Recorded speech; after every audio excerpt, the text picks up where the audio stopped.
give his opinion.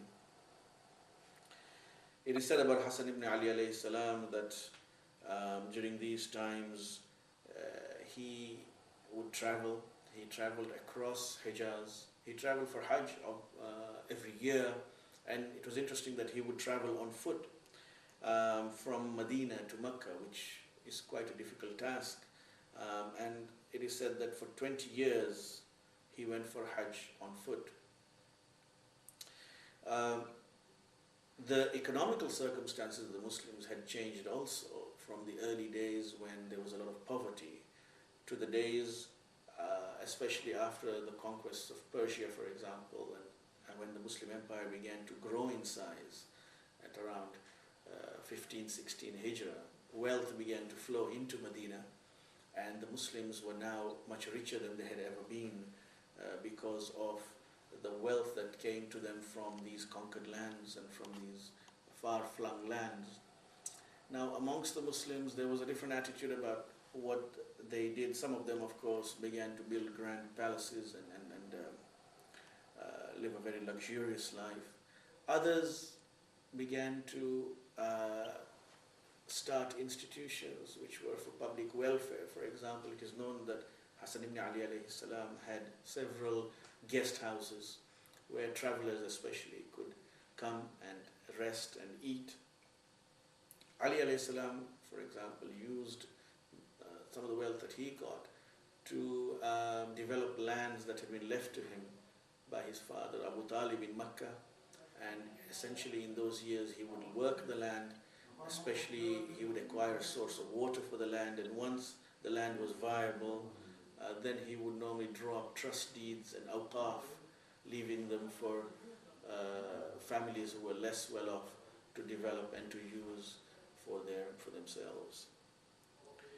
We find some interesting reports of what was happening in Syria even in those early days, because at the time of the Khalif Umar al-Khattab, the Syrian governor that he nominated was Yazid ibn Abu Sufyan, the son of Abu Sufyan.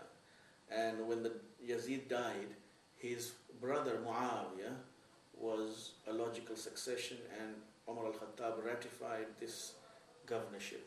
As soon as Muawiyah came to power, and here in Medina, Umar al-Khattab dies and Uthman comes to power as the third Muslim Khalif, Muawiyah began to consolidate and strengthen his position in Sham. He was always planning to make himself somehow autonomous from control from Medina. And we find that in Sham he was preparing the minds of the people in such a manner that they would not know about the distinctions and merits of Ahlul Bayt alayhim salam. And we get umpteen reports of Syrians when they come to Medina behaving very badly with Ahlul Bayt alayhim salam, primarily because their minds have been, if you like, not brainwashed, but they have never been told about the fadila of these personalities, and to some extent they have been given false information. I mean, in riwayat we get a very odd statement that when Ali alayhi salam was killed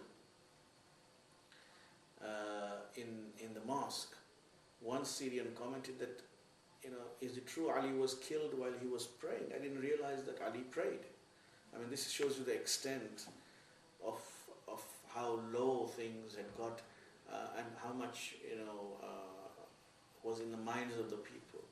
According to some scholars, this is something that had to be re-emphasized, that the Imams were not people, or the Ahlul Bayt were not people who had abandoned religion.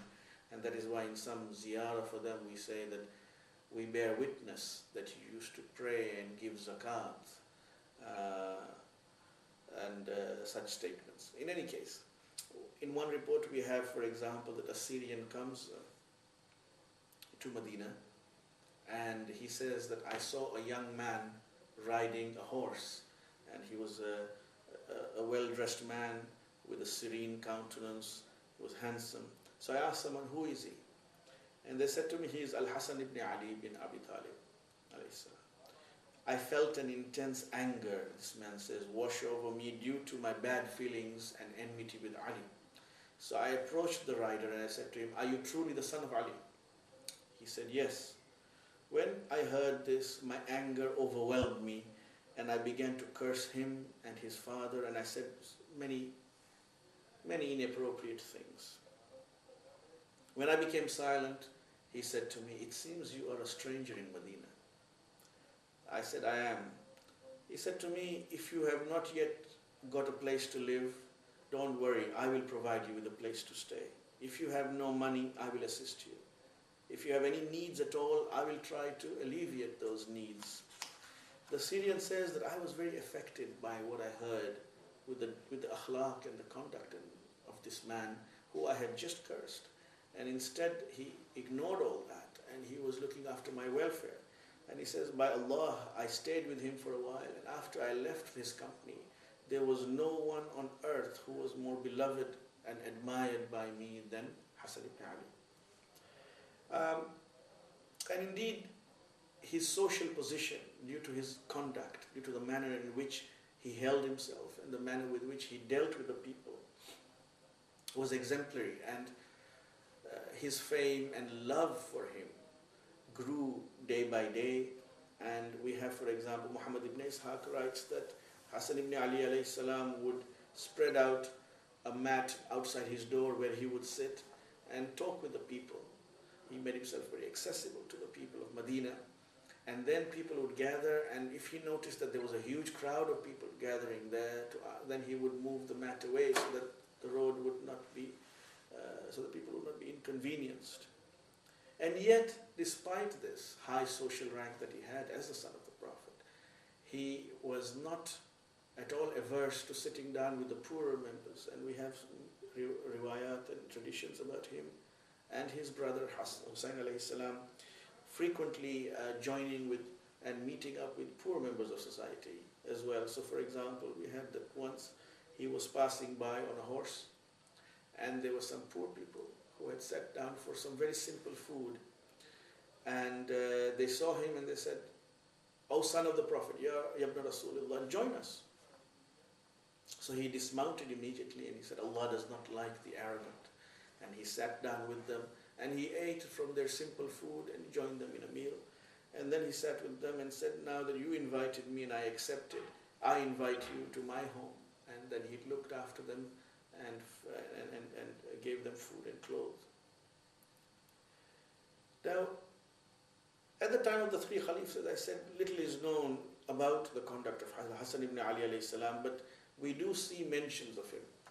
It is mentioned, for example, that in the expedition that went to Africa to conquer it in the year 26 Hijrah, that he participated in that.